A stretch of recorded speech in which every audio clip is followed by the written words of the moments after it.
नमस्कार।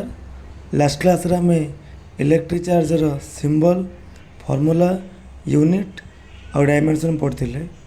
आज आम इलेक्ट्रिक चार्जर कैरेक्टर्स विषय में पढ़ा जैकि आम इलेक्ट्रिक चार्जर कैरेक्टरिस्टिक्स कहले बेसिकली कौन कहले दुईटा मेन कैरेक्टरिस्टिक्स अच्छी। गोटे हूँ आम कौन ना क्वांटाइजेशन ऑफ चार्ज आ गोटे हूँ आम कौन कहले कंजर्वेशन ऑफ चार्ज।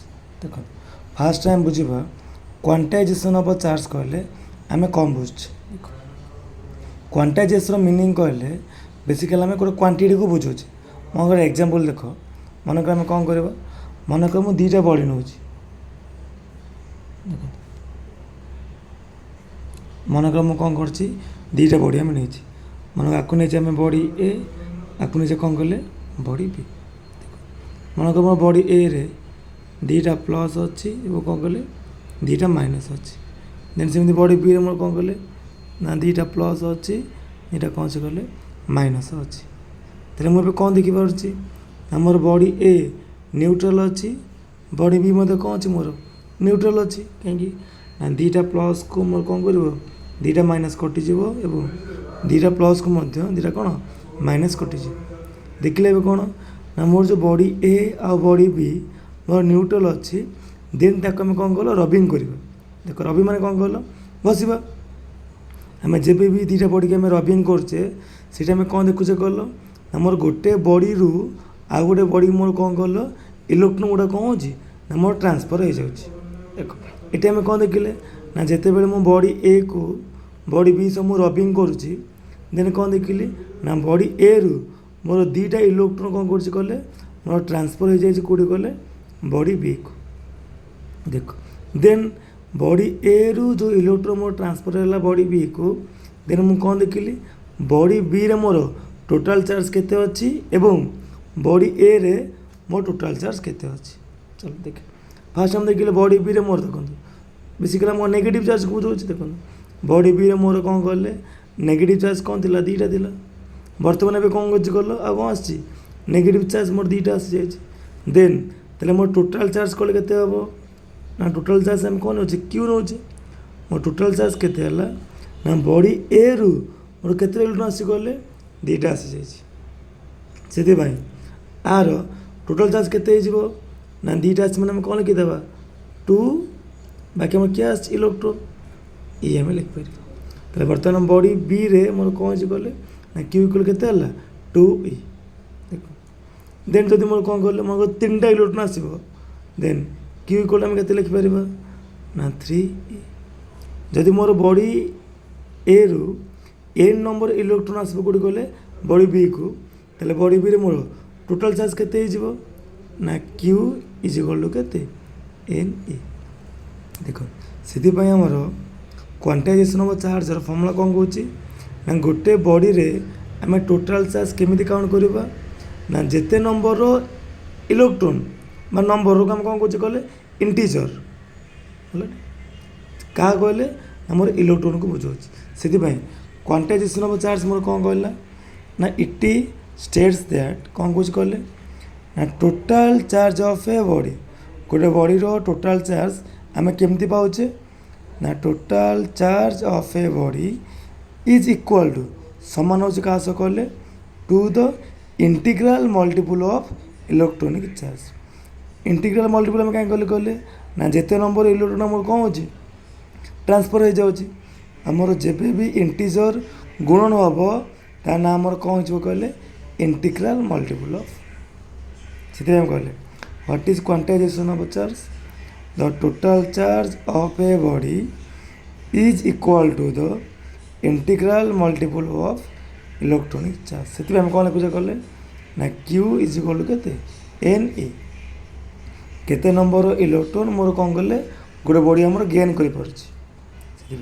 क्यू को आम कौन लिखिदेले ना टोटाल चार्ज एन को आम कौन कौच कहले इंटीजर जहाँ मूल्य कहीं पार ना 1 2 3 देख प्लस रो माइनस कहीं कहले ना आमर इलेक्ट्रॉनटा जो बॉडी की जाऊँगी देख ये आम प्लस माइनस कहीं लिखीचे कहले ना इलेक्ट्रॉन आमर जो बॉडी की जाए ताप कौन हो जाए नेगेटिव चार्ज हो जाए इलेक्ट्रॉन जो बॉडी रू जाए बा जो बॉडी लॉस कर दे ता मूल्य कौन आसे प्लस आसे से ଏଠି ଆମେ ଇଣ୍ଟିଜର ମୂଲ୍ୟ କ'ଣ ଲେଖିଛେ କହିଲେ ନା ପ୍ଲସ୍ ଆଉ କ'ଣ ଲେଖିଛେ କହିଲେ ମାଇନସ୍।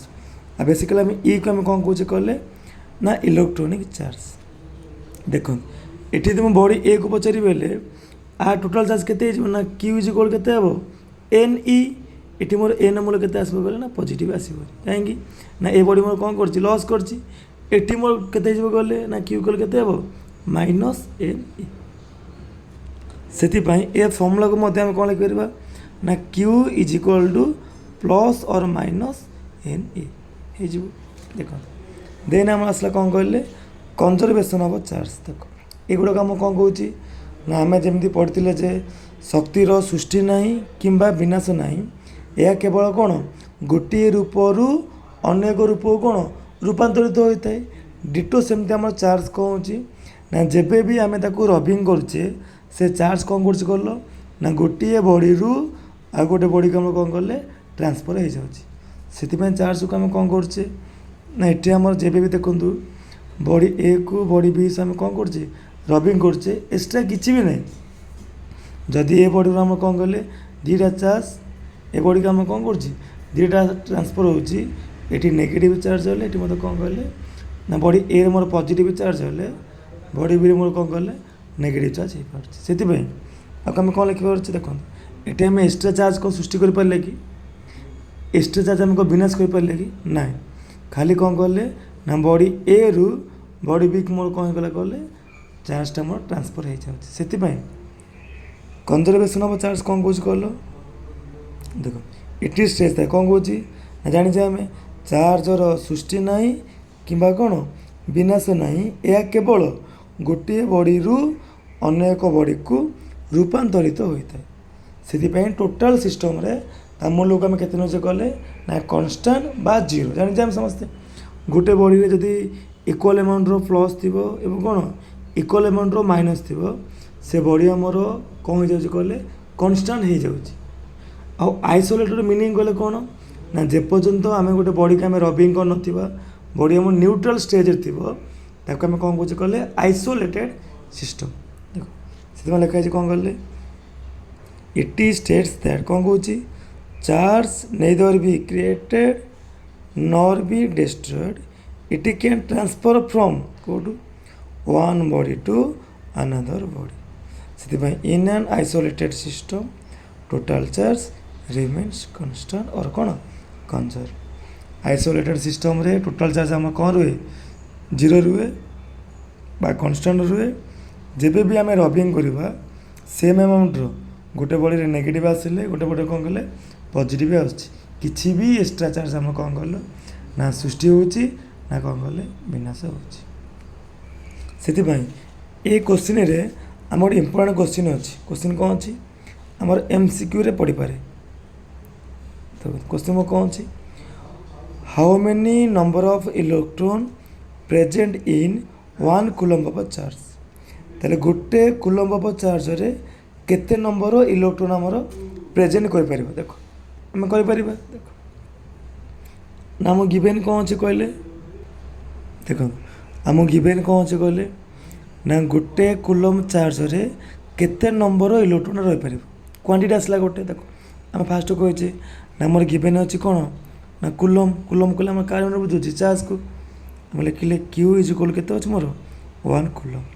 ନମ୍ବର ମାନେ କ'ଣ କ୍ୱାଣ୍ଟିଟି ଆମେ ଏନ୍କୁ ବୁଝାଉଥିଲେ।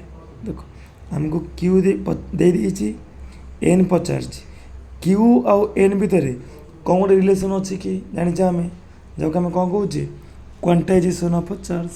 ସେଥିପାଇଁ ଜାଣିଛେ ଆମେ ଇ କଲେ ଆମେ କାହାକୁ ବୁଝାଉଛି ନା ଚାର୍ଜ ଅଫ୍ ଇଲେକ୍ଟ୍ରୋନ୍ ବା ଯାହାକୁ ଆମେ କ'ଣ କହୁଛେ ଇଲେକ୍ଟ୍ରୋନିକ୍ ଚାର୍ଜ। ଆଉ ଯାହାର ମୂଲ୍ୟ କେତେ କହିଲେ 1.6 ଇଣ୍ଟୁ 10⁻⁻19 କୁଲମ୍ବ। ସେଥିପାଇଁ ଆର ଆନ୍ସର୍ କେତେ ଲେଖିପାରିବା ନା ୱି ନୋ